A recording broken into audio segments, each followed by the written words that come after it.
Good evening, everybody. Good evening, good evening, everyone. Good evening. I am Doug Handy. I'm Abir Shanawi, and welcome to Real Talk, our space. Today, our show is dear and dear to my heart. As you can see, I'm wearing my kafia or my hatta. We are talking about Palestinian Americans. And a lot of people are like, who? And we're going to talk about that as well as an identity. My favorite is when I tell people I'm Palestinian, they're like, you're Pakistilian? I'm like, I've never heard of that place before. Like, where do you combine like two countries?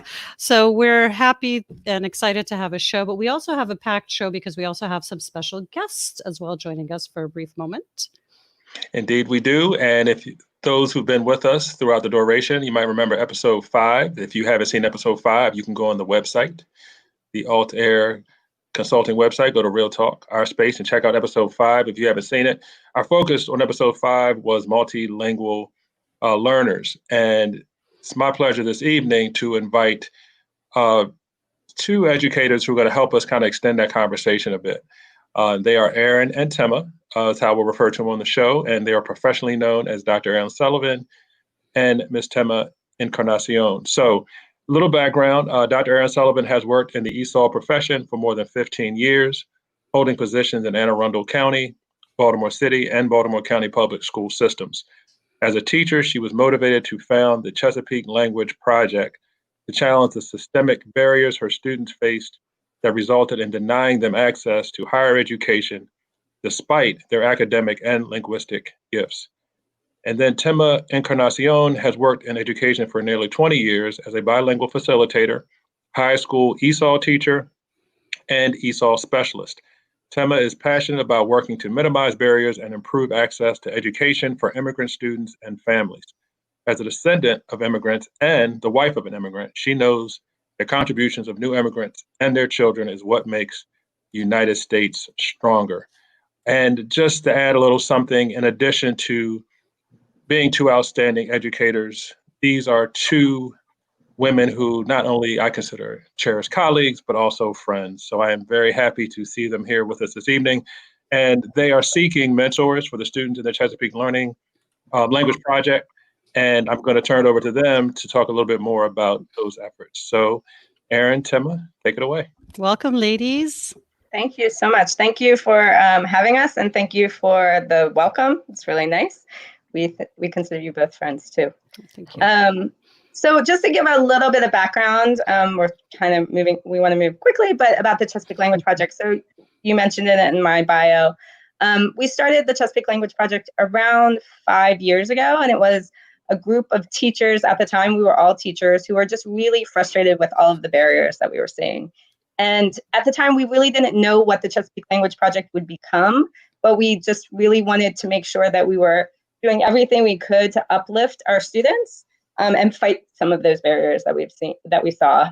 So our first kind of major thing were scholarships. So Tema, do you want to talk about the scholarships a little bit? Yeah, so we started with scholarships. We started giving out scholarships to English learners or immigrant students in the area. And we thought that that was a good place for us to start because we noticed that many of our students, as they were attempting to access higher education, really were struggling with the financial aid part of it and accessing financial aid. And a lot of times they have to pay higher tuition depending on their status as immigrants. And so we thought that was a good place to start in terms of providing just one small stepping stone to help students access higher education. And that was something, again, that we really saw with our students. Even if they were able to get through the application process to go to college, that was one struggle that they really faced a lot. And another reason to focus on immigrant, like our population, is what a lot of people might not realize, but many scholarships require American citizenship to receive the scholarship. And so when we first started, we made it a very we purposely made sure that our scholarship was open to any child, regardless of documentation. And we were really thinking about the undocumented community. But actually, as we got further into it, we saw that a lot of scholarships, even if these immigrants are documented, they might not be able to have access that scholarship because they weren't American citizens. So it was another really important point to make sure that we're trying to spread that awareness. I am at kind of believe that maybe some people don't even realize they're putting that in there. It kind of looks like a form, like American Citizen. And so one of the things we're doing with our mentees is trying these letter writing campaigns, like, do you want to drop that? Like, did you purposely do that? Or could you consider other students? So it's just a point that we were going to make. But then we moved on to the mentorship program, which I felt really passionate about, not only with my work as an ESOL educator, but I did have the opportunity to be an AVID site coordinator for a year. So I had done a lot of this work and just knew how challenging it is for everyone to access education, higher education, but in particular, students who have families, whether they have accessed it or not in their country, haven't in our country. And so it's just incredibly challenging. And also witnessing my friends like Tema, the work that they've done to help their child go to school, like how can my students compete with that? And so the best way we could think of was to pair one college educated person, whether they were educated in this country or abroad, and pair them one-on-one with the student so they could walk them through every step, kind of like many parents do. And because we have the educational background, we provide the training to the mentors about this is what they need. This is 10th grade. This is what we're going to help them with. We're going to do this, this, this, and this. And then, so we walk them through multiple years to help them get to that college experience. And we've had one round, one cohort of mentors and mentees, and now we're starting the second. So, Tema, do you want to talk about our ask here? Yeah. So I didn't realize I was so handsy. I'm not a Do it. We're all handsy, Erin. Go for it. That's like express yourself. Real talk. Yes. Okay, there you go. Sort of to reiterate what Erin said is we're looking to, so with our second pair of mentors and mentees, we're pairing them one-on-one. And again, reiterating, Erin talked about how as a parent, you go through these steps and you think about what does my child need to get from 9th grade or 10th grade to into college. And so what does that look like? And so the mentors work with the students one-on-one, helping them get internships, looking for summer opportunities, helping them apply, checking essays and that kind of thing. So what we're looking for are both mentors and mentees within Baltimore City, Baltimore County, Anne Arundel County. That's sort of the area that we're working within. And where it's an ongoing commitment that we want our mentors and mentees to agree to, and a willingness to work one-on-one with each other. And we set up some activities to sort of help facilitate the relationship, but also working outside of the parameters just of the Chesapeake Language Project and looking for opportunities. And sort of as a mentor, knowing what your student is interested in, as a mentee, sort of expressing that to the mentor so that they can be aware and look for opportunities for the student and help them engage in those. Because those are sometimes not very accessible to students if first, they don't know what they are. Second, they don't know how to apply for them, or what, if they're filling out an application for an internship, what that really involves. And so as the mentor, looking to sort of guide them through that. So again, we're looking for both mentors and mentees at this point. And I would just like to put a plug in for anyone from Baltimore County listening. In our first round of mentees, we had no student mentees from Baltimore County. And so I would really like to get mentees from Baltimore County as well. Right now, we currently have 11 mentors who we're screening, and we're hoping to get started in September. It's gonna look, well, we'll start with the mentors first, but then the mentees in September. It's gonna look a little bit different. We already pivoted to like a virtual mentor-mentee relationship in the spring for our first group. But we're looking for 10th grade English learners or classified English learners. So that means they exited the program within the past 2 years. And all we're really looking for is a desire to go to college. And for some of our students, they might not immediately say yes because they think that path's impossible. And so what we're trying to do is show that the path might be more challenging. The path's going to be a lot of work, but there is a path and we can help you through it. So that's who we're looking for specifically for mentees. And in terms of the mentors, our first group has been really kind of exciting. And I think our mentors have learned a lot and really find a lot of value in the work. While our focus is really college, partially because one is a PhD, I believe, in higher education quite strongly. And I became an educator because I believe in that, the power of education to transform lives. So our focus is on college, but as everything shifted this spring, we shifted and we provided a lot of information to our mentors about where are food sites and how can they access Wi-Fi and hotspots and that kind of thing, because that's what our students needed at the moment. And I think some of our mentors, honestly, it's quite a learning curve for some of them who haven't been educators. So we have one student who is a Syrian refugee.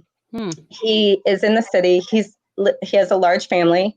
And his mentor initially was really gung-ho to do lots of stuff with him. And they connect a lot through WhatsApp and all of that. But what happened was last year, his father was diagnosed with cancer. And so he has had to work to support his family. And during this COVID shutdown, his father passed away. And so he literally is working to support the whole family of 6. Wow. And so the mentor is like, what can I do to help him? And I was like, we'll help him, we'll figure it out. We still want to be a support, and we still want to show him that what can we still do to get you to college? Maybe it's one semester, one class at community college, but what can we still do? So we never kind of lose focus of that, but we're also responsive to what the students need in the moment. Wow. I think your program is amazing. Yeah, fantastic. I think it's fantastic. I do have one question that I would like to ask. So talk about your scholarship. Who funds it? How much is it for? I know Erin laughs. So no. Give us a little more background on that, just so people are more familiar with it as well. So our scholarships are still quite small. Because we do a lot of just informal events. We do happy hours. We did a really good event where we had a panel we had a former student, a current student. We had Catalina Rodriguez Lima from Baltimore City, who runs the new immigrant or the New American initiative in the city. So, and we had also an author and teacher from Montgomery County. So we just discussed it. So we're trying more things. Tema has organized a hike because in these current times. October 3rd is our hike, and it's a guided hike at Sandy Point State Park. And we invite you all to attend. And it's also going to be where our mentors and mentees hopefully sort of springboard for this cohort of students and mentors. So the hike is people will register and that money will go towards the scholarship. Is that how it works? Yeah. Correct. Yeah. And the other thing to note is we are an all volunteer organization. It's 5 teachers. Some of us are not teachers. Most of us aren't teachers anymore. We're 5 educators, but 5 of us. And our board is also all volunteer. And we were passionate and purposeful about getting a board that included immigrants, because we recognize that we have 4 white women and 1 woman of color as running this organization. And so even though we have strong ties, both Tim and I are married to immigrants and, I've been working in this field for a long time, we still wanted the voice of immigrants on our board. So our board is right now is made up of immigrants, and so that they can help guide us too in our decision making. So, but all proceeds, other than a little overhead, very little, we don't even have a space. Our space is in my house. So most of the proceeds from any event go directly to scholarships or the mentorship program. So I want to share, this is the website again. So if anybody wants more information, they can go to the website, correct? Correct. Okay. Yeah. And mentors can apply, and mentees can both can apply to participate in the program through the website under mentorship program. And just one more thing, what we've learned, and this is the struggle, I think, with getting mentees, the students, right? If they need we're identifying these students as needing a mentor, right? Because they need support. So that might mean that they need somebody to help them with the application to become a mentee, right? They need a little hand holding all around. Eventually they won't, because they'll be in our program and they'll become very self-sufficient. But to get into the program, they really need an adult to say, this is a good program, you should apply, this is how you do it. So if you're an educator out there and can think of a student that would meet the pretty minimal requirements, but incoming 10th grader, please encourage them and maybe even help walk them through. It's an easy application, but help walk them through it because they need that support. So the question is, can you donate there on that website? Yes, you can. Yes, there's a link there. There's a link. Okay, Thank you. wonderful. Yeah.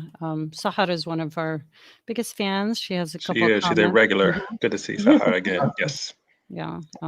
So Yeah, I thought that was you a great have comment. questions for Tema and Aaron before I hate to move on, but time is of the essence. We can come back and come back. bring some of our We can bring mentors and students mentees, with us. and they Yeah. can Right, talk. they'll come back, right. Yeah, they can talk about Absolutely. things. We can be Absolutely. quiet. Mhm. I think I thank you for the scholarship piece. I think that was the most important piece. And I love how you're giving agency to students who come from countries where they were either silenced or they don't even know how to work this process. And myself, I have a senior this coming school year. And even for people born and raised in this country, it's a daunting task. Mhm. So I could just imagine what it's like for people who aren't from this country to know what it's like. And so I think your project is amazing. So hopefully people who are watching the show can spread the news. And we will also help you recruit people for Baltimore County. I think that would be great because we do have a large, what I like to call multilingual population as well. Yeah. And also in the meantime, go to the website. I think Yes. we've learned the website's got everything that you need. You can donate. If you're a mentor or looking to be a mentor, you can do that. If you're looking to be a mentee, you can get information there. And I really like, Aaron's comment too. Like you said, if the mentoring starts, immediately, even in accessing the pathway to be a mentee. So please do jump on that website and help out, do what you can to help out some students who are actively seeking opportunities. They just need to know about them and get some help, and Yes. they need you to help them. Absolutely. Yes. So thank you, ladies, so much. Thank you. Yes. Thank you so much. We'll definitely be in touch and we'll have you on the show again. Okay, thank you. All right. Tim, I need my book. I'll send you away. I got you. All right. I need mine autographed too, I think. Okay. No, don't worry, guys. You got it. Thank you, ladies. All right. Have a good night. All right. Take care. Bye. See you all again. All righty. So that was great. Oh, sorry, Sosen. 1 second. There was a little glitch. We have a little glitch here. So I thought that was great. It was. What a great program. Very, very needed. And I love how they said the board is made of immigrants because bringing in that perspective, I think, is super, super important. Right. So, right. That's Very, very organic, very thoughtful, like you said, and how it came about. And certainly, organization needs to be known about, and also needs the human resources to make it go. So hopefully, our listeners and audience will check in and be a part of that organization. I went to a fundraiser a couple years ago for them, and like I said, great organization, good folks. Yeah. Good. Love it. I'm glad we can help out. Hopefully they'll get a little bit more support. Yes. So transition phase. Our guest tonight is the amazing Dr. Sawsan Jaber, who is a doctorate because she actually gave her doctorate on the Palestinian Americans and of students as well. So we would like to have her come on the show and she would speak to us about there we go. Perceptions of inclusion and belonging of Palestinian Muslim students, a case study in one Western suburban school, and the connection that Sosen and I have. Not only are we family friends, my brothers know her brother, my mom knows her mom and her sisters, and Allah yarhamha, her grandmother, and her father. They're pillars in the community. We also are from the same community in Chicago on the South Side, which we'll talk about in a little bit, which we call Little Palestine. So she did a case study, and it's befitting because where we grew up has a very large Palestinian population. So we are happy and excited to have her on to speak about her work. So without further ado, we have the amazing Dr. Sawsan Jaber. Ahlan wa sahlan, Sosen. Ahlan, thank you. Welcome. Thank you for having me. How are you? How's everything going? Is your family doing well? Alhamdulillah. Alhamdulillah. If the Jaber family are watching, salam to everybody in Chicago, and we are excited to have your daughter on the show with us. So Yes, welcome.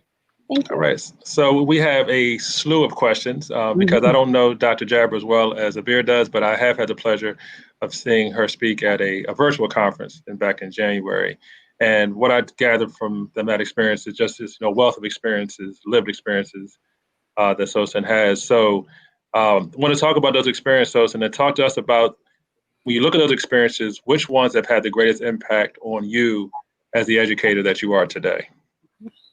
That's a loaded question. There's so much to say. That's like, the whole show right there, right? I don't even know where to start, because I definitely think that events in my life kind of pushed me into a trajectory that I didn't plan on taking. I always wanted to do my PhD in English and teach college level English. That was my dream as a 9 and 10-year-old. And then I think that I went to a public school up until 3rd grade. And I recall, looking back and reflecting that it was at a time where we lived in Brooklyn and there was a lot of minority students there, but there were also, it was a mixed demographic, just like most of our cities. And so I recall being grouped with other minority children all the time because we were the different kids, right? But that didn't mean anything to you as an elementary school kid. You kind of just go with it. It wasn't, and then my parents moved to New Jersey and put us in a private Islamic school, which was truly a bubble.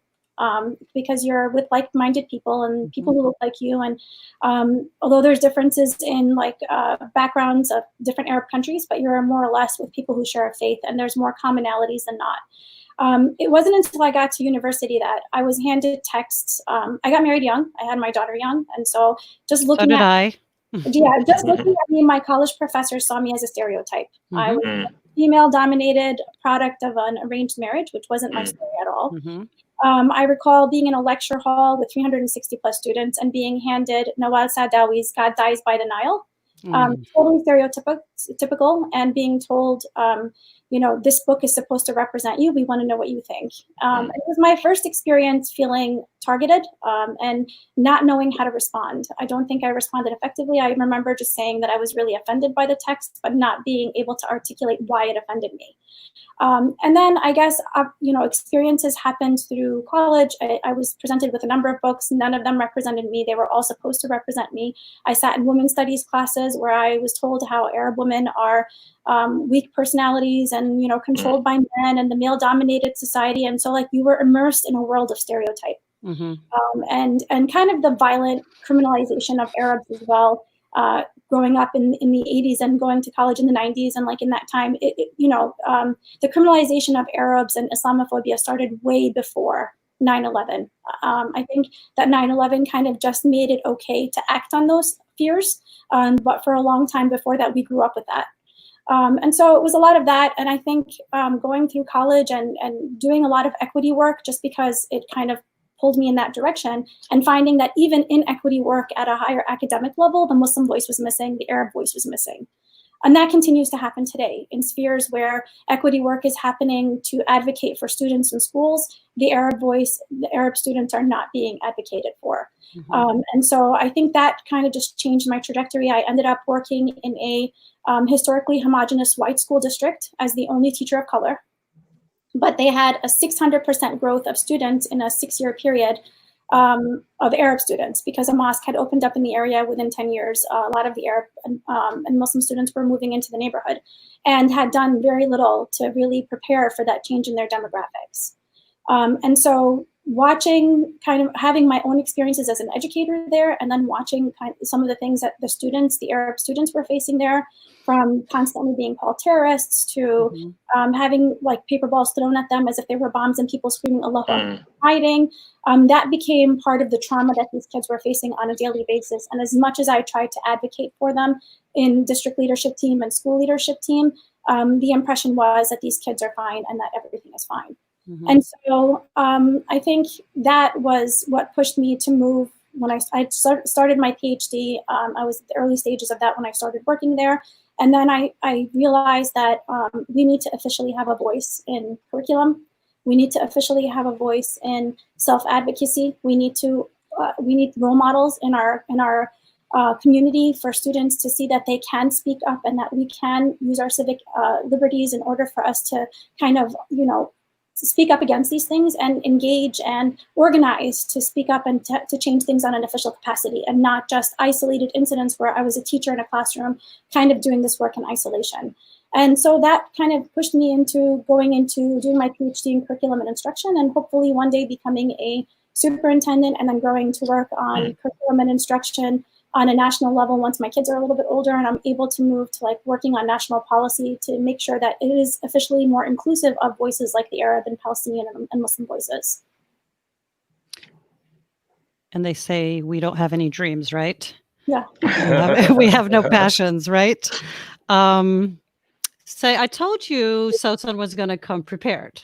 Yes. I told everybody you're going to watch this show and you're going to come prepared.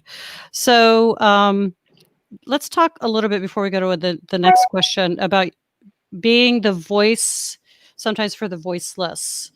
What are the difficulties that you faced, and also how does that keep you going without shutting down? Because I know what it's like, because I was talking to Doug, and there was that thing that came about the census about Arabs either being highly visible in a negative sense or totally invisible.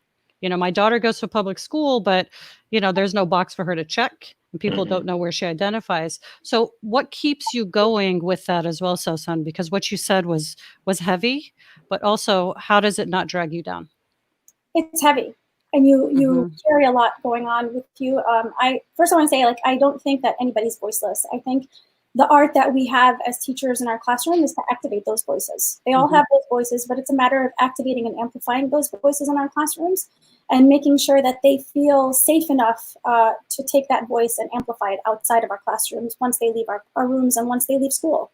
And so for me, I think the biggest thing is really making sure that we are seeing those gains through the kids every single day, and that you stay focused at the end goal, and as you progress, celebrating those achievements that you have with the students that you have, and modeling that work in yourself. I think that once you're sitting on the other side of marginalization and you're the receiver of marginalization, you have either two choices: either to accept it and kind of just go with the status quo, which is really hard, or you can work in solidarity, that collective activism that Angela Davis is constantly talking about, and that collective solidarity with people from your own community and people outside of your community who share the same goals for social justice in order to move things forward and make that change that's necessary. I love it. So Dr. Sosen, Abir and I met about 4 or 5 years ago, and I must admit, before meeting Abir, I never knew anyone who was Palestinian American, and just the importance of being in an authentic relationship with people who have lived experiences that complement yours, that are different than yours, however the case may be. I'm just very, blessed to have her as a friend and learn from her about her experiences. So my question to you is, what does being Palestinian mean to you? Oh boy. Palestine is as viable and as active and as alive and as impactful and as a part of my blood as my Islam, my faith, as I am a female, my natural making, as I am American. I think it's an intersection of my identity, and you can't walk into a space and not bring all of you there. And I think this is the first time I was so excited for the show, because I've done a few podcasts and I've done a few speaking events, talking to teachers mostly. And I think that this will probably be the second time where I feel like I can bring my whole self into that space. Sometimes you walk into a room and you bring your activist, you bring your teacher self, but you leave your Palestinian self at the door, because oftentimes Palestinian is something that's associated with being anti-Semitic, being a terrorist, and that's what I found in my dissertation, in my study, that oftentimes the children that are Palestinian, they have an added layer of trauma because they have to leave that intersection of themselves at the door. They can't share that with everybody else because it's perceived as a violence. It's perceived as somebody who's against a whole group of people. I guess the American support for, the avid American support for Israel, whether it's threatening civil liberties with the boycott, divest, and sanctions, and saying that if you participate in this, then you are going to be criminalized for it, or whether it's the financial support of tax dollars that are sent there, regardless of what our situation is here in America. Students are very aware and cognizant of where they stand as Palestinians. And there's an intentional erasure of that. And so the biggest thing is for students to feel confident enough to speak up and say those things and share that part of themselves in classrooms, and they don't. They can't even point to a map and say, here's my country, Palestine, because on most maps, Palestine doesn't even exist. And so to me, I equate it to the Native Americans here in America, that intentional erasure of, right, that community that was there, a civilization that existed before Israel. And a community that had an entire civilization. It was far beyond its time, even before the occupation. A group of people that were there that lived in unison and lived in solidarity with different faiths, right? And there were Jewish, there were Christian people, there still are, and they lived side by side as communities and brothers and sisters peacefully. That's not the image that's taken. I'm losing my word here. Like the cultural appropriation, there it is, the cultural appropriation of things like our clothes, our foods, right? And being able to say, this is my heritage, but somebody else is claiming that heritage as their own. And so when kids are even talking about their heritage, they're hesitating to share that Palestinian identity with others, because in the world that they live in and in the text that they've been exposed to and in the single stories that they've read, they've been told that that reality is non-existent in America. And so how do I share something as a child who's an adolescent who developmentally is supposed to be wanting to fit in and is trying to figure out who their identity is? And we as schools are supposed to be creating these safe spaces. It's the lowest level of Maslow's hierarchy, if we want to look at it that way. And if these kids can't find themselves feelings, if they perceive themselves to not feel safe, and if they're intentionally hiding parts of who they are, the research says that the gains are minimal. I mean, when it comes to the difference between inclusivity versus having a really healthy culture, inclusivity and a healthy culture versus exceptional best practices in teaching, the research will tell you that inclusivity and that feelings of them feeling like they belong in that heavy culture are more impactful on student gains than good teaching. And so when we're talking about the Arab and Muslim kids, we have a whole bunch of issues, especially the Palestinian kids. And that's, I think, talking about this, I probably have to start by saying that one of the biggest stereotypes or misconceptions about Arabs and Palestinians is not all Arabs are Muslim, not all Muslims are Arabic, and not all Arabs are the same, right? And so even looking at kind of the first generation Arabs in America versus second generation versus people who are newly coming in from trauma backgrounds because of the wars that are happening in the region currently, those all make a difference to the identities that we have and the bodies that are in our classroom. And when we're talking about social emotional learning, and when we're talking about kids that are coming into the classroom and really meeting their needs and looking at the whole child, whether it's differentiation or all those buzzwords that we throw around in education today, all of these things matter and they should be a part of that conversation, but they're not, right? There's no differentiation between Arabs as a demographic on the census. They're not there. And so even in schools generally, nobody's talking about their achievement. Nobody's talking about their needs. Nobody's intentionally going and immersing themselves in the culture of Arab students in order for them to bring that back to the classroom and really meet their needs as a subgroup. And when we're looking at the layers of that to try to unpack it and really meet their needs, whether it's from a cultural responsive lens or a culturally sustaining lens, or if we're looking at it from a critical race theory perspective, no matter what way you want to bring it in and look at it, those kids are not being identified, their needs are not being met, and their identity, not only is it not being met, but it's being negated because they're Palestinian. And as far as America is concerned, Palestine isn't a country and it doesn't exist. So you touch upon a lot of interesting points, because when I was a guest a couple of weeks ago talking about race and the concept of helping our refugee students. We're in the area that we live in. We have a lot who come from Syria and from Iraq, but also as Palestinians. It's also being very cognizant of the fact that teachers have their own implicit bias and their own political agendas that they bring with them as well, which can be very dangerous. Also, when you talk about the impact, I remember a Facebook friend who posted, now he's in his 40s now, growing up on the south side of Chicago as well, and he shared an article about a teacher in Texas who was being very vicious towards students of color. And he gave his story of how when he was in elementary school, he still remembers how the Arab students and the Palestinian students and the black kids and the brown kids were pushed to the side. And then she took all of the other white kids. And as an adult, as a 40-year-old man, describing that and how it was a trigger for him, it has a huge impact. And I love how you talked about the learning piece, because it does impact learning and it does stifle them. Although we do come from a culture of education, we love education. It is very hard also being children of immigrants. Not only do you have the layer of being a child of immigrants and trying to toggle between both worlds, but then you're going into a society, like you said, total erasure. So where do you go and what do you say? And that also gets very tiring. And then that causes a lot of that self-hatred as well, where some people are like, okay, I'm not going to even say I'm Palestinian. I'll just say I'm from Syria or Jordan, to make it easier. So yeah, and I'm happy you did the research, because it was very, very, very important. Before we go on to the next question, I'm sorry, your family are giving you all these shout outs. So sad. I have to bring this up as well. I believe this is your dad, Adnan. Yeah, great job, Dr. Seuss. I think that's adorable. So that's great. Your brother is telling you to drop the mic.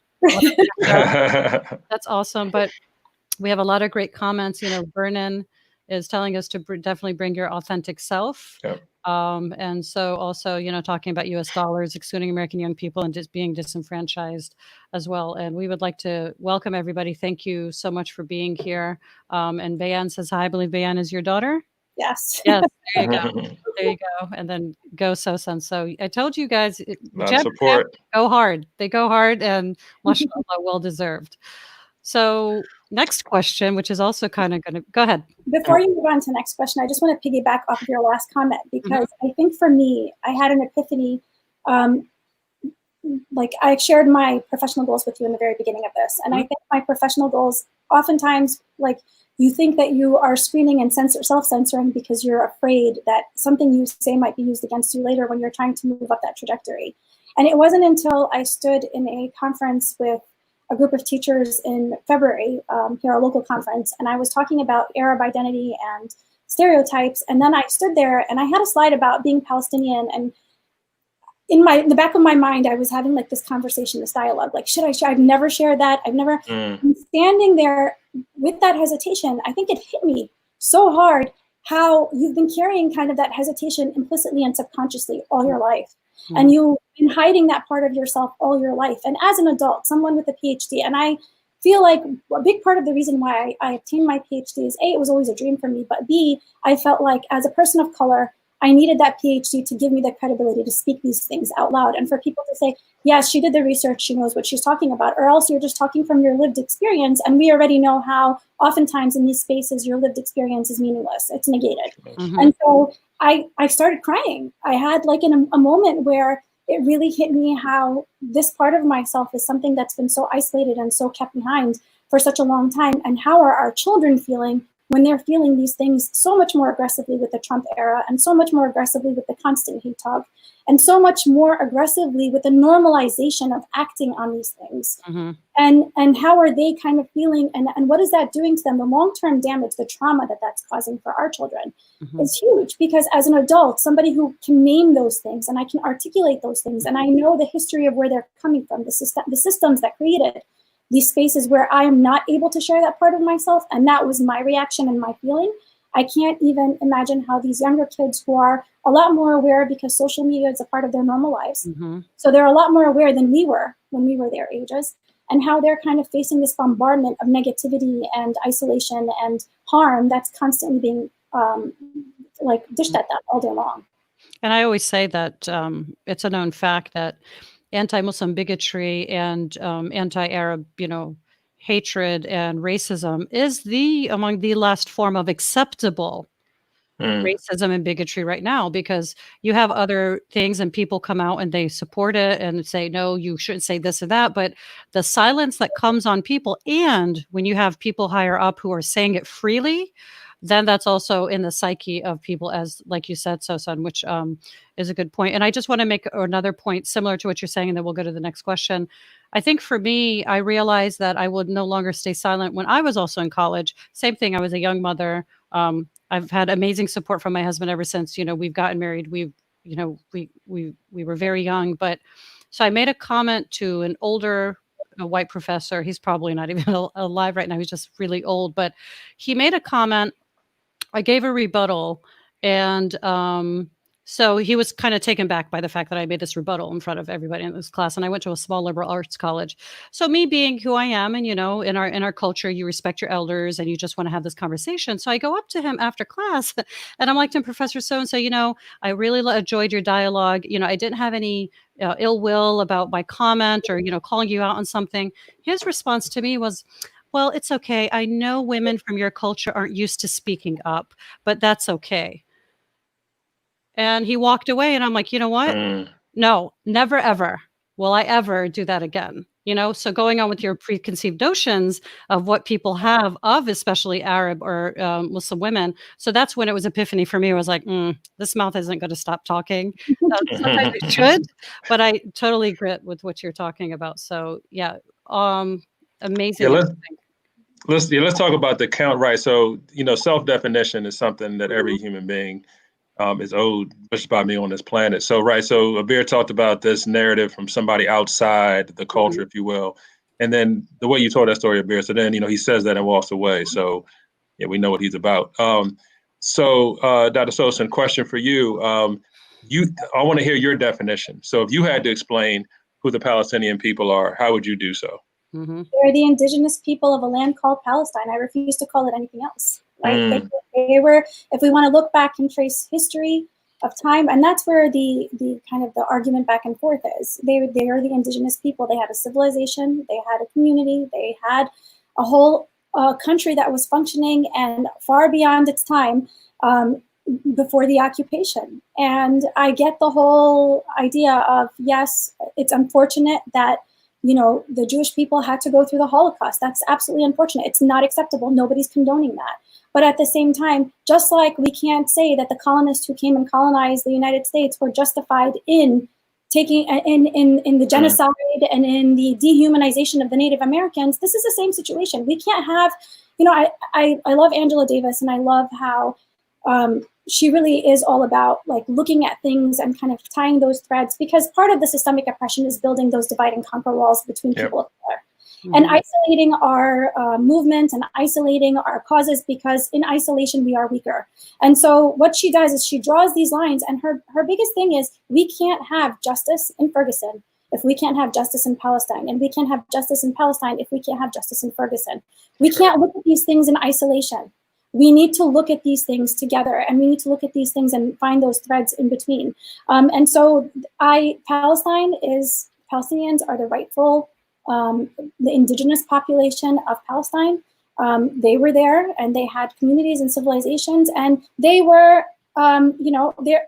I start my year every single year with my students with a picture of the lion and the hunter, and we talk about whose story we're going to hear. And I think that's part of that criminalization, is that their story was taken from them. And the story that's been shared with the rest of the world is one that it portrays them in that criminalized mindset, and that the aggressors and, you know, the violent ones and the ones that can't seem to live peacefully with anybody else. Just last week, we were talking about them annexing, again, more lands, illegal lands. Like even when we want to talk about a two-state solution, how much of what's supposed to be considered Palestinian territory is being stolen from the people? How many more Palestinians are being displaced? How many innocent children are either being killed, being put in jails by the hundreds? We have 6- and 7-year-olds in jail.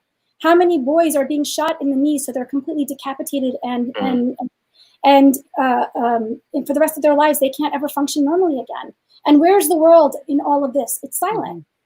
And so when we talk about all of those things, then you say, and then people come in and they criticize why we can't have a two-state solution, because it's not a two-state solution. It will never be a two-state solution as long as we're still stealing some of that land and taking more land and displacing people and being very violent against them. And so the Palestinian people knew that was never going to be a solution. They knew that it wasn't ever going to end there. And little by little, as the world is watching, there's more and more being taken from the people, and they're being dehumanized more and more.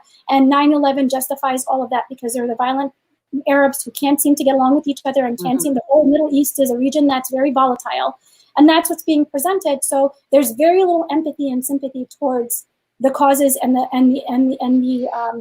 traumas that the Arab people are facing in the entire Arab region, but specifically in Palestine, because of our solidarity with Israel as a country and our refusal to see Israel in the light that it is. Mm-hmm.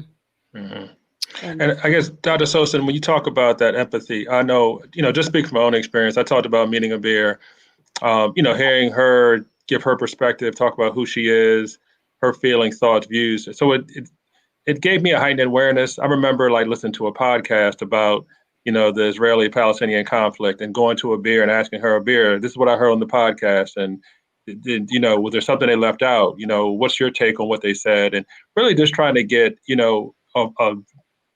a more complete picture, because as you stated, the message is being sent. Apparently, there's a story missing. It's really apparent. This seems like a one-sided story. Mm-hmm. I saw something on 60 Minutes, same thing. I said, Abir, just curious. I saw this story. Just want to get your take on this.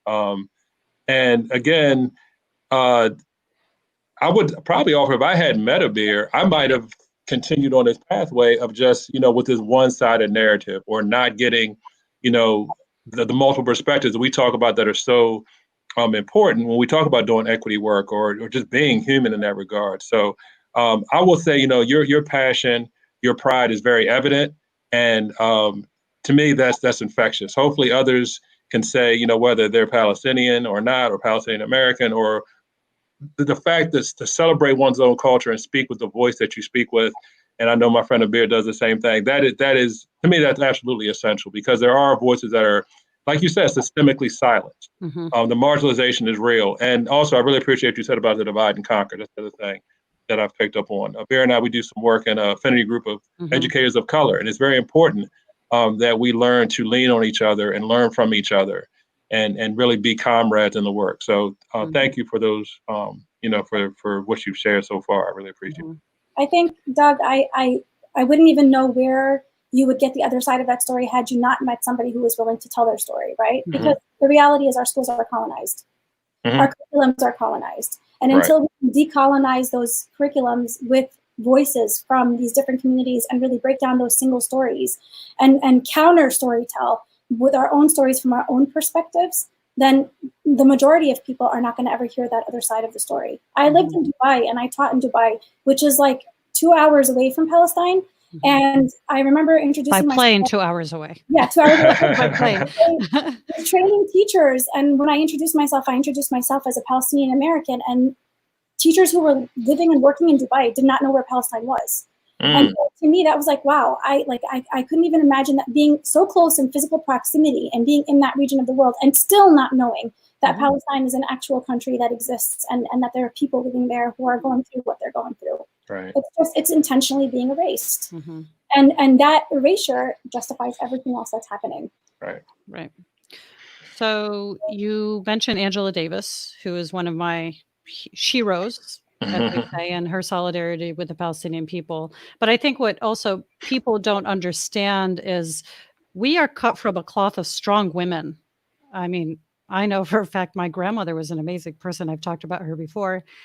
And so the question for you, I want to show the picture first. So you got to tell us which one she is. Is she the one in the white scarf? Yes. That's okay. my great grandma. So that's her great grandma. And the question for you, Sosen, and I'm going to ask a question, but I'm also going to give a little bit more background as well. So you said that you grew up with stories about your great grandmother and her participation in resistance fighting. Talk to us about the strength you gained from those narratives. Now, before you begin, because I know you're going to give us something fire, I want to tell people that Sosen comes from a town called Deir Yassin, which is known to have a massacre in 1948. And her grandfather is among the only last 3 surviving members. So, we would like to give tahiyya to Ahl Deir Yassin, of course. Sorry. So you do come from a whole town of resistance fighters, and unfortunately the trauma that they've experienced. But you shared this picture, which is so fascinating to me, because again, it goes against that narrative that, we're docile and we don't do anything. And majority of people who meet Palestinian women kind of tend to change their perception after that. But yeah, where do you talk to us about the strength that you gained from those narratives from your great grandmother and from other women around you? I didn't visit Palestine for the first time until last summer. Wow. Yeah. Okay. So my Palestinian activism and solidarity started as a child. And that was because Intentionally, when the occupation started in 1948, the prime minister said, you know, they will grow old and their children will forget. And eventually, the occupation will just be, and we can kind of completely erase Palestine and people will only know it as Israel. And so it was very intentional on behalf of my grandfather. I never met my great-grandmother, but she was a legend in our stories and in our history. And so it was very intentional on behalf of my grandfather and my parents. My parents grew up in refugee camps. And so this was a big part of who we are. And, you know, listening to the stories of Palestine pre the occupation, listening to the stories about Palestine during the occupation, listening to they were attacked at night. And my grandfather had many brothers. 2 of his brothers were martyred that night. And so listening to those stories and knowing how one of his oldest brothers was one of the reasons there were survivors, or there would have been a complete annihilation and decimation of Deir Yassin completely. And hearing his stories about how he had to carry his 2-year-old sister and escape, and then he lost his brother behind him, and you know, their dreams of having the right to return eventually with time in his lifetime, which probably isn't going to happen because we're nowhere near that, right? But that's not something that he ever stopped dreaming about, and that's not a seed that he didn't continue to water in his own children and in his grandchildren, and even my children are as much activists for Palestine as I was growing up, because we'll never forget. And that's intentional on the part of the Palestinians. I think if you're a Palestinian, whether our parents didn't want to assimilate, right? They didn't leave their, for many of them, they were displaced. They didn't leave their homelands because they wanted to leave. They left because they had to leave. That doesn't change the love that we have as American citizens. And we don't appreciate, we have, of course, appreciating the benefits of being American citizens and the rights that we have here that we don't have in our own country. But the reality is when you're coming here as a refugee, or you're coming here because you've been forcefully displaced, you're more intentional about holding on to your culture, and you're more intentional about holding on to your religion and planting that in your children for fear of that erasure. And so that was really intentional on the part of our parents. Now we are probably, as first-generation Americans, more able to harmonize the relationship between those different intersections and really contribute to being American citizens, but at the same time still hold true to that heritage of our ancestry. And carry that with us with pride. And so that's what that is. I think definitely listening to my great-grandmother's story as a midwife. She saved the mayor of the village and carried him on her back when he was injured in the war. Listening to how she mobilized and planned with her sons, and how everybody from the youngest to the oldest they were obviously scared because they were. This was an unexpected attack in the middle of the night or in the early morning hours of the early morning. People were sleeping, but they still were able, with no weaponry, with very little on hand, to still save some of their people. And it was my ancestors, my grandfather's brothers, and my grandfather who had those experiences. And so we grew up like many Palestinian children of immigrant Palestinians, watching the news about Palestine every single day, making sure that we were knowledgeable about what was happening on a political level, going to protests and rallies wherever they were present, learning our history, wearing tatris and nekefiyah wherever we had a chance to like show our, I never speak at a public event to teachers unless I'm wearing my tatris, because I'm very intentional about sharing that part of myself. Tatris, just for those who don't know, it's the traditional dress, but it's also the handcraft, hand-sewn dresses that Palestinian women wear, and each town has their own kind of pattern. So that's why it's very popular, and that's part of the heritage as well. Just to give that little background, Sosen.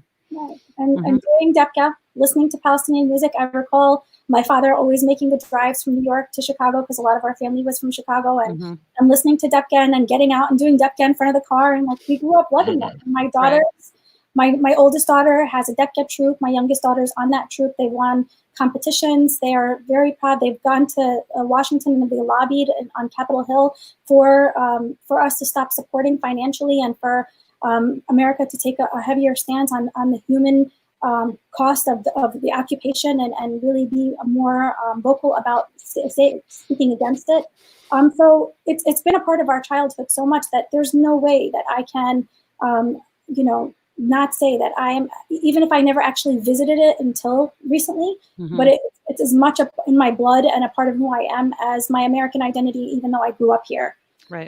So it was intentional on behalf of my grandfather and intentional on behalf of my parents to make sure that we understood and that we continuously, that we don't forget, and that we continuously are activists against and fighting for a right to return. And if nothing else, at least raising awareness to other people in all the spaces that we occupy about Palestine and about the history of Palestine.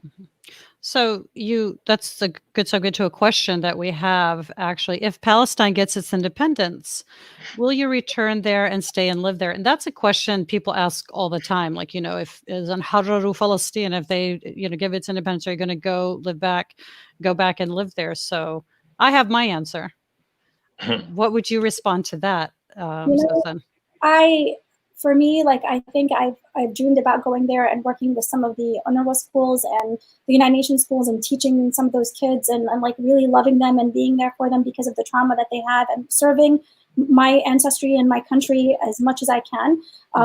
So I definitely think that, yes, I definitely would take my family and live there and have that experience. I don't see why I wouldn't. Not to say, again, that I don't embrace my American identity and I don't love my American background and my American self and not disconnect completely, because this is as much a part of who I am as me being Palestinian. But yes, I would love the experience of living in my homeland and living on the land that my ancestors once occupied and was a part of our history. So yeah, absolutely.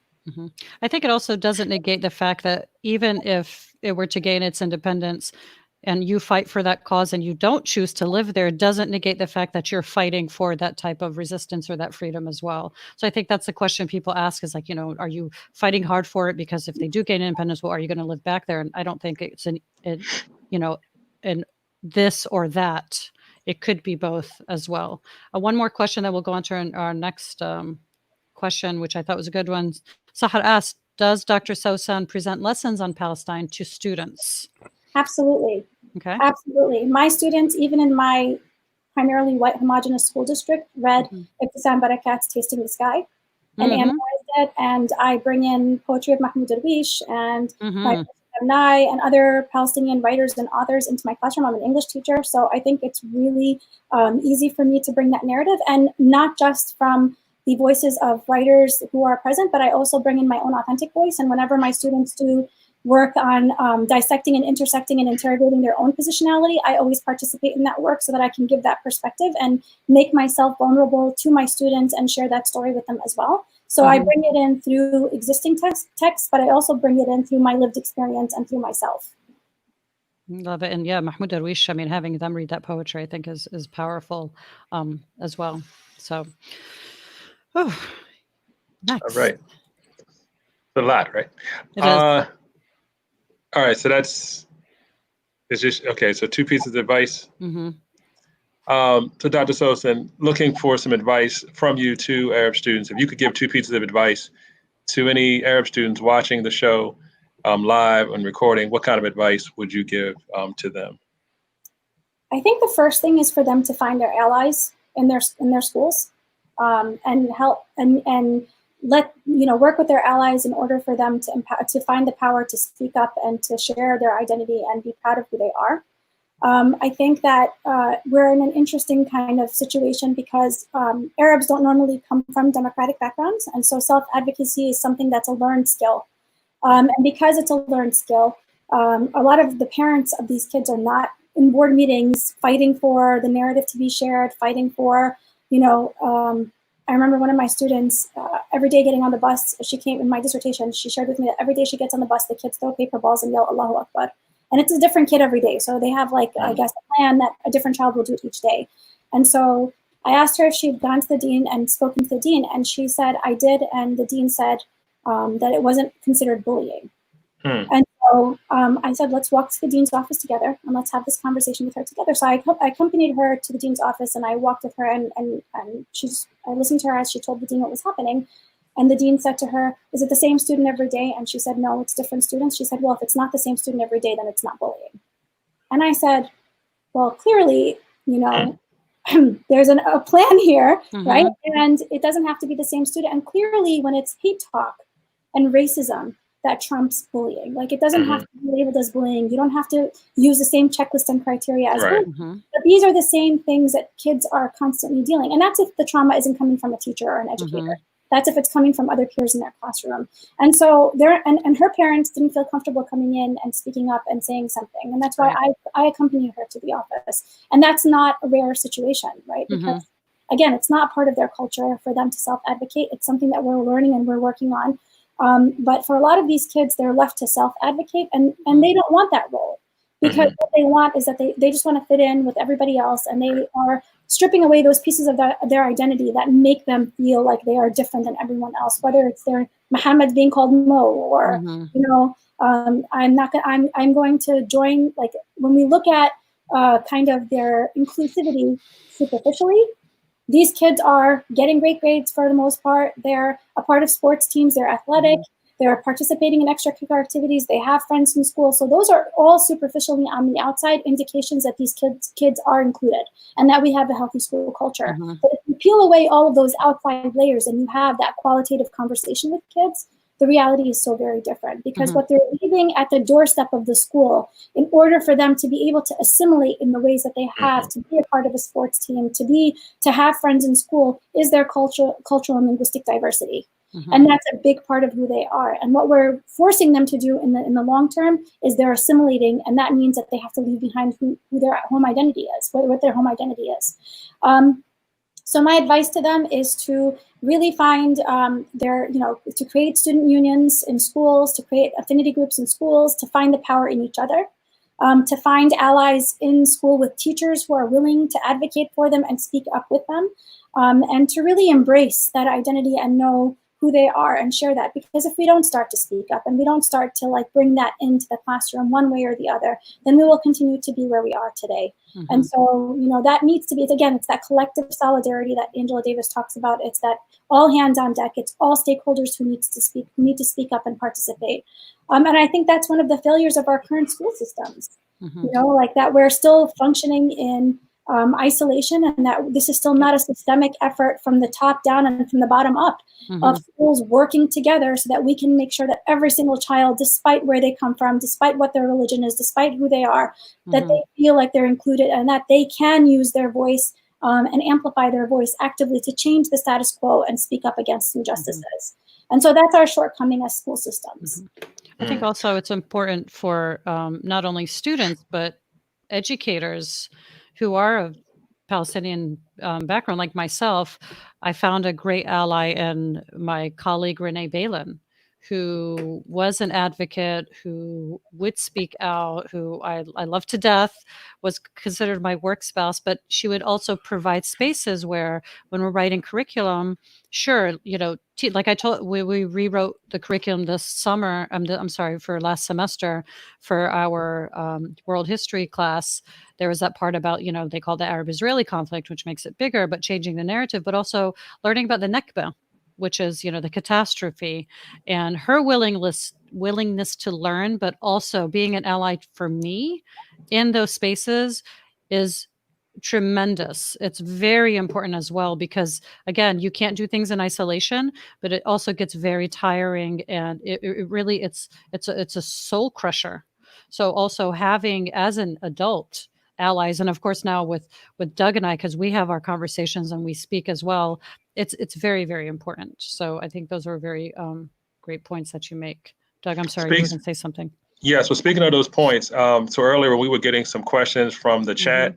Those last remarks that Dr. Sosen made, I'm going back to Tema, and this was a while ago. Tema asked this question. She said, can you talk about how educators can both amplify student voices while also recognizing what it means for students to live within multiple cultures or backgrounds? And no need to answer that, Sosen, because you already did. I just thought those remarks you made, and knowing Tema had, you know, she wanted you to get into some of that. Thank you for, to me, that's the connection between that question that resonated with me and, of course, the response from Dr. Sosen's remarks. So thank you for that.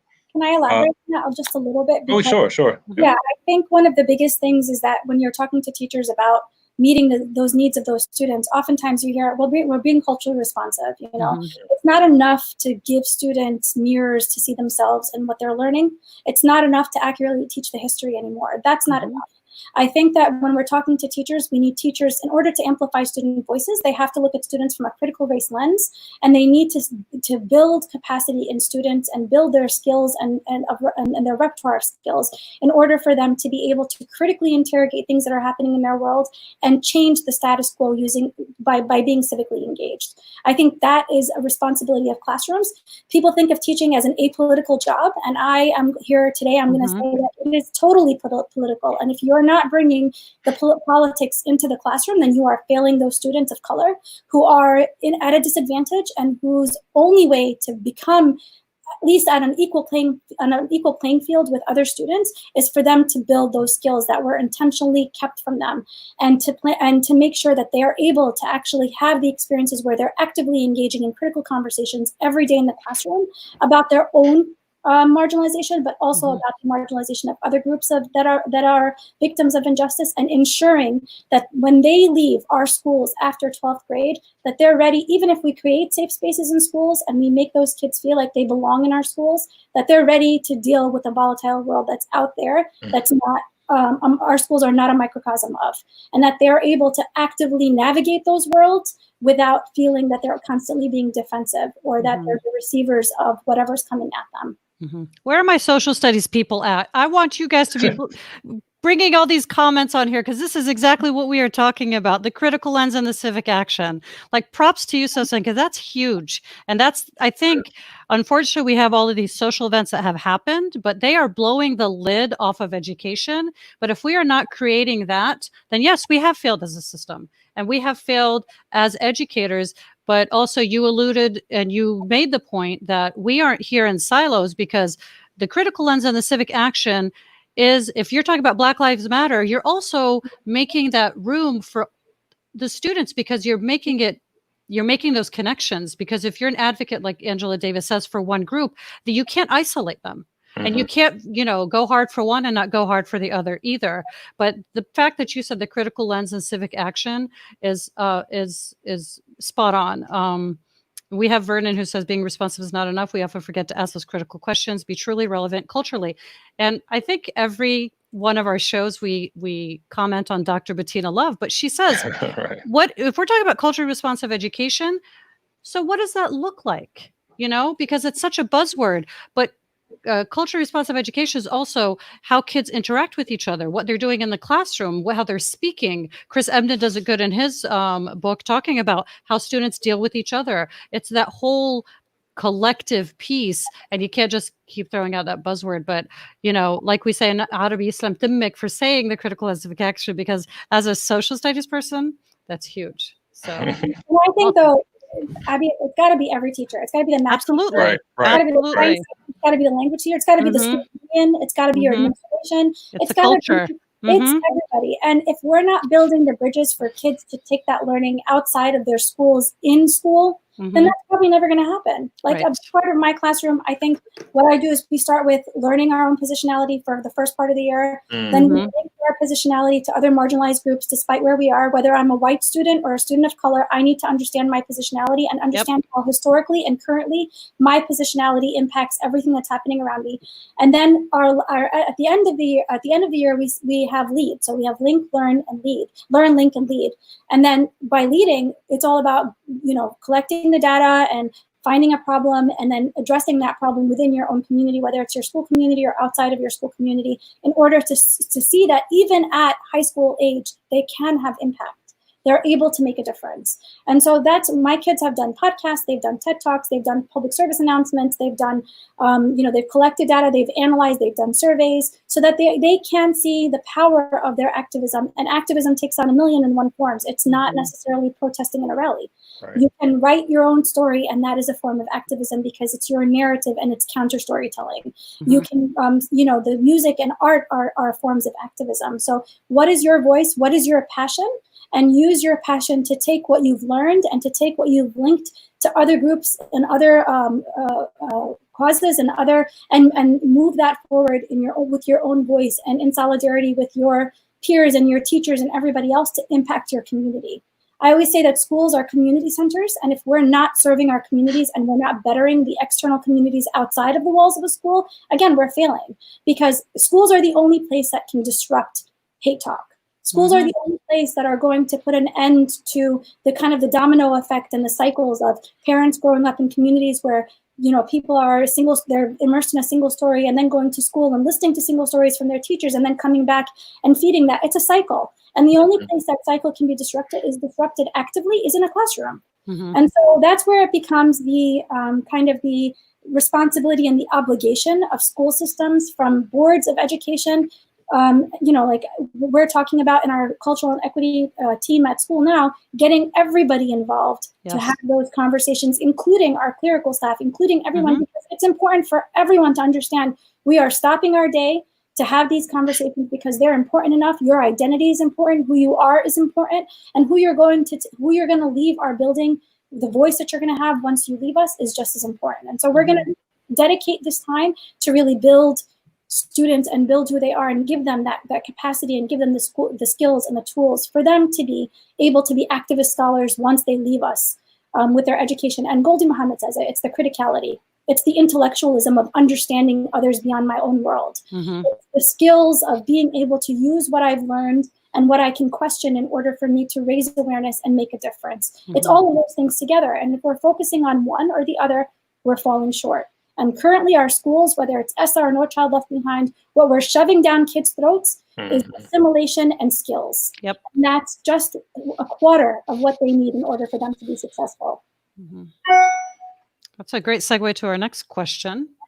Yes. So once we do that, and like you said, Dr. Sosen, once we transform into a space where, and I love that students are doing that in every single class period that they attend, that they're able to use that critical lens and foster their authentic voice and empower themselves. So my first experience with you as an educator was, like I said, back in this virtual conference I saw you speak. It was in January 2020, and you had made some comments around your perspective, your views that we were taking a step back from the civil rights era. That, if you look at the work that folks have put in for civil rights, that you saw us really taking a step back.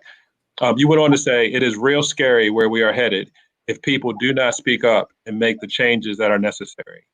So that was back in January. A lot has happened since then, as we're all aware. My question for you is, do you feel like that is happening now in the current social political climate? Do you feel like people are speaking up? Do you think that changes are coming about? And why or why not, based on your perspective? I feel like yes and no. I feel like we're reacting to current events again, and we are often reactionary in education, and there's a momentum right now. The question is, are we going to be able to keep the momentum? And I think Dr. Bettina Love's words kind of resonate in my mind when I'm thinking about this, is that a reduction of injustice isn't justice. Right? And so when we're thinking about what marginalizes students when it comes to education, it's not just curriculum.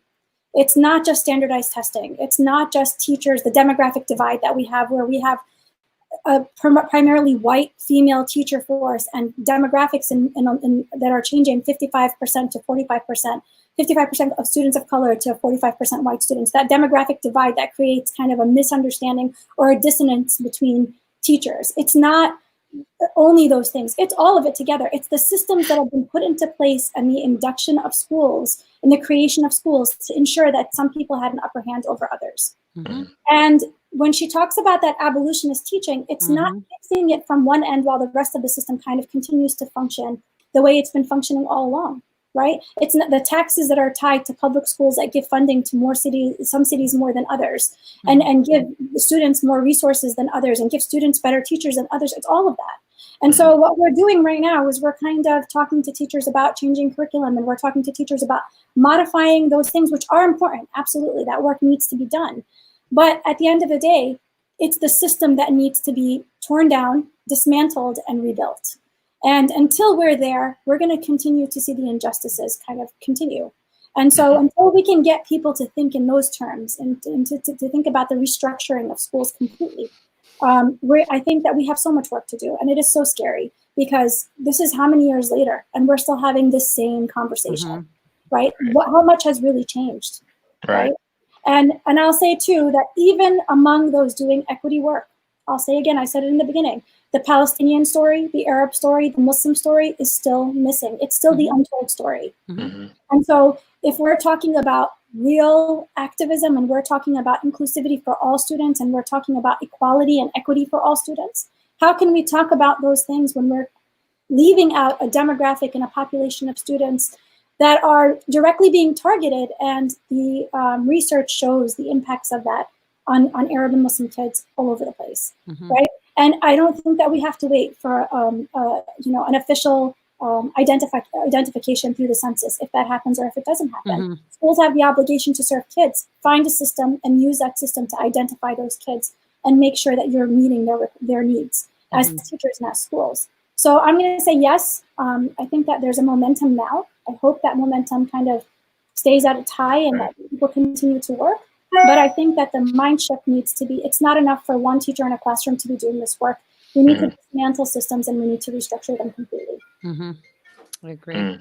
I like how you talked about not having to worry about the census and that identification. I agree with you on that one. I think that's also on a larger scale regarding that aspect. But the work is being done. I think also there needs to be working within our communities to understand that, like you said, be part of the board, go into education, become a teacher, because those are the ways that things can change and will change as well, where we can't just sit idly by and wait other people to be doing things for us as well. So I think those are all really good points. I also have to say, I got, it was really cool when Sosen and I and two other fab ladies are part of an organization we started called the Arab American Educators Network. And we recently wrote some articles for Ed Weekly. And Sosen was using her research for, citing her research in the article. And I thought that was so cool because it's like, ooh, I know Sosen and, it's just Jaber. And it was really cool, but it's needed research. That's the point also, is like, it is very needed research. So, I don't think we can thank you enough. And you're like a trailblazer for our kids, because as first generation, I don't think we've ever thought we would be where we are today, or we would be comfortable saying what we're saying today, or seeing people in spaces that we thought we would see. Like for us now, we're just doing the work. 20, 30 years from now, is it going to be considered revolutionary? Are we going to be considered people who, set the foundation? I sure hope so. And a lot of that goes to, our parents and instilling that in us, and especially as females.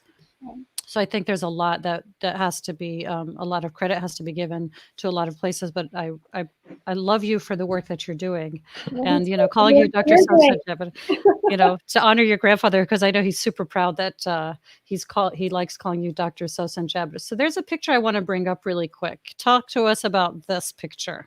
So that is that's my grandpa and my oldest daughter, and that is at a Nakba event. So it was the commemoration of 1948, the first attack and the genocide and the displacement of so many people, including my village. And so he spoke in that event as a Nakba survivor. And my daughter had trained her team to do Dabka there and was very active in organizing that event. And so to me, and she's wearing her tatris on her sleeve, and that's the cross stitching that's on her sleeve. And so I love that picture because it's the generations of, the solidarity in my own family and the proud Palestinians that we are, and in our American community, using our American civic rights to say what we feel and to speak up against what we feel is an injustice, and saying that with pride. And so I love that picture. It's a beautiful picture. Beautiful. It is. Yeah, I love the hat. Always formal, always proper, always forward. MashaAllah, Allah yahfad, inshallah. So before we transition, we would like to see if we have any comments. I know Aaron also Sullivan said student voice and perspectives are so important in our curriculum because our students are multicultural, multilingual. So if we make room for students in our classrooms, we avoid the single story. Yes, we just have to have people who are willing to do so. To see value in those stories, I think, even the kids with an asset mindset. Yep. We have Keith Lewis wanting to know the other stories, the beginning of being enlightened. Yes. And like I said, this is also how this space started, because Doug and I have always had conversations. Like we would talk for like hours about things.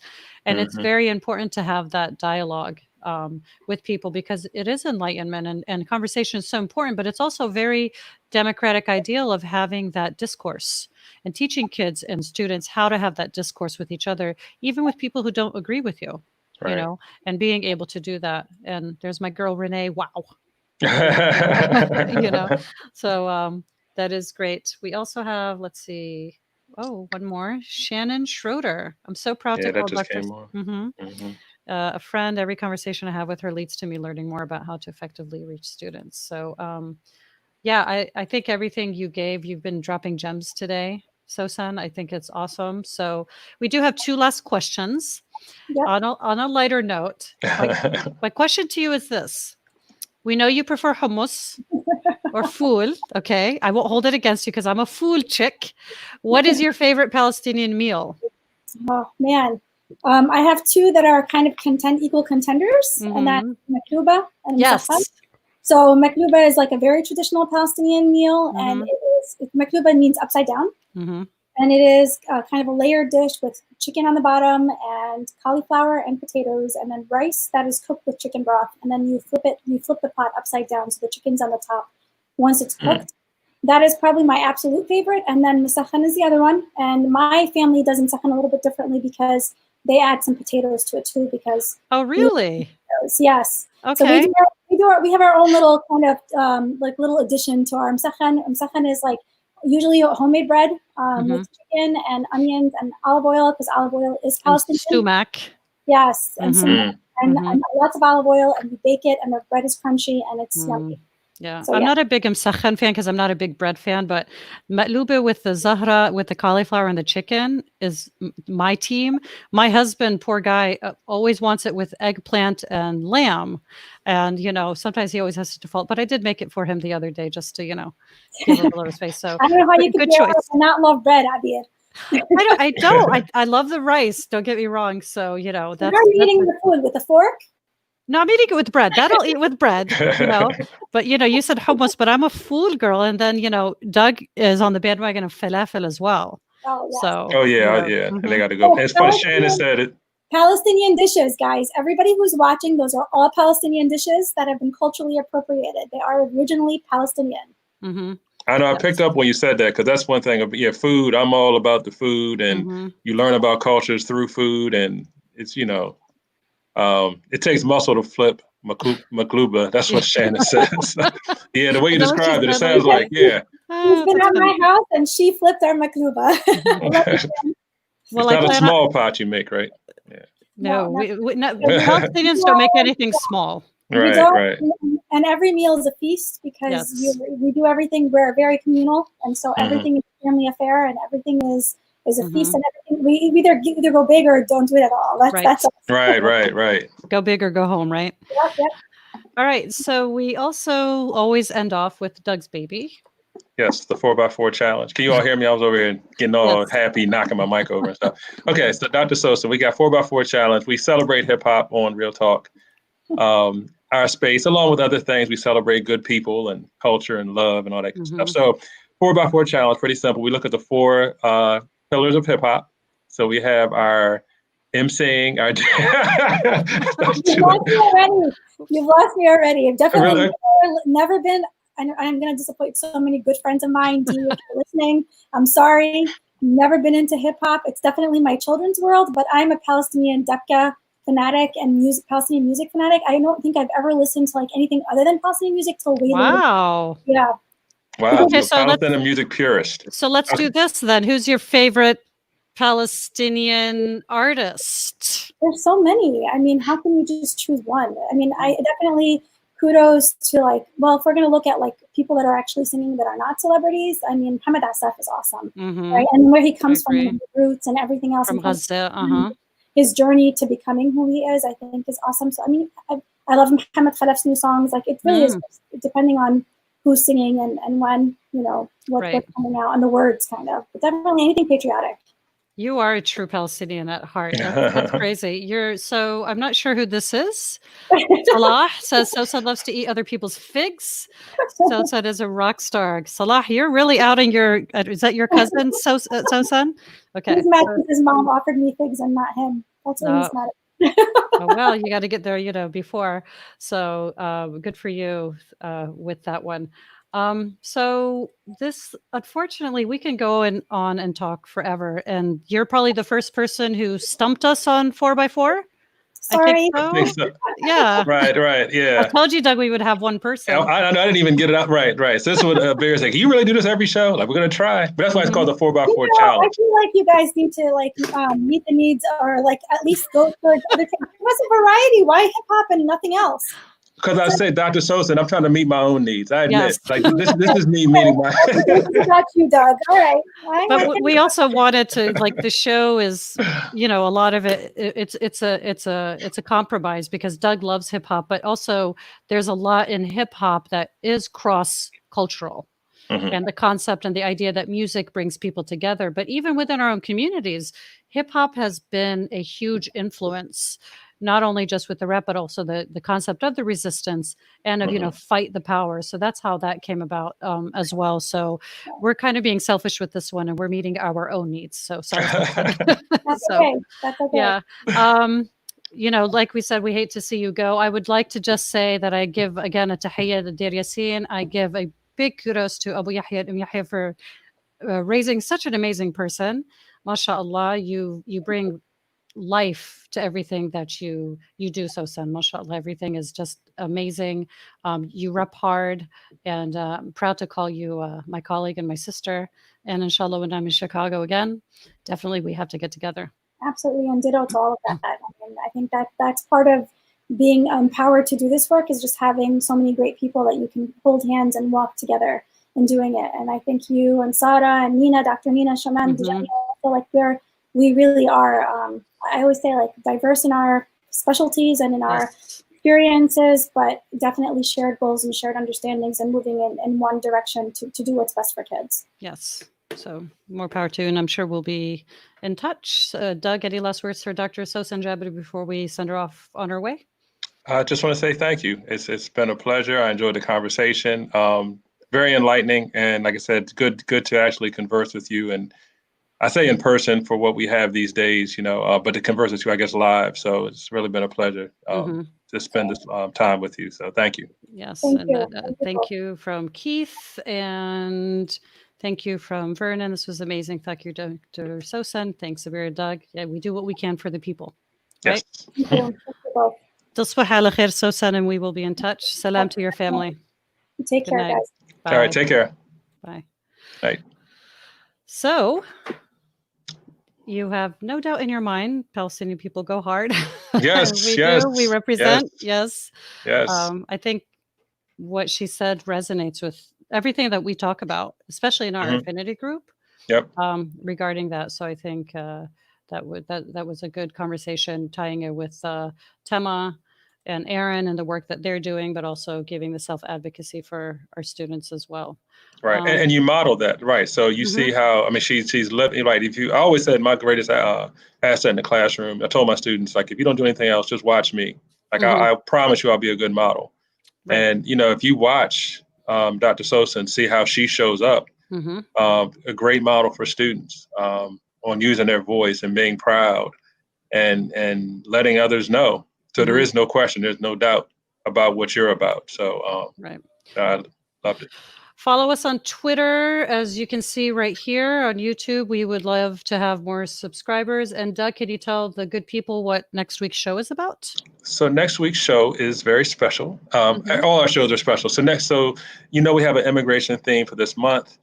We also have a theme for the last episode of the month. We'll have a focus on hip hop. So next week, we're going to merge those two. We're going to have our immigration and hip hop episode. We have three wonderful guests, three outstanding educators. We're going to have Dr. Kenneth M. Smith. He's National Board Certified Teacher. We'll have him with us. And we will also have Ms. Judy Barrera. And my man Joe, as I call him, Joe Tang, will be here.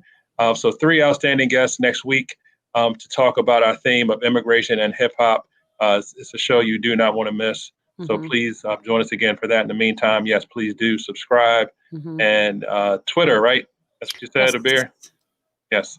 And along those lines, I want to thank my good brother, Corey Carter, for blessing us with the music that you hear on the introduction, and also as we close out for this evening and every episode. So music produced by Corey Carter. Thank you, brother. We appreciate you. Yes. And I think that's pretty much a wrap, right? Anything else, Abir, before we go? Yeah, we ran out of time, but there's a video that I'll be putting on my Facebook for one of our friends' daughters is trying to raise money for Yemen.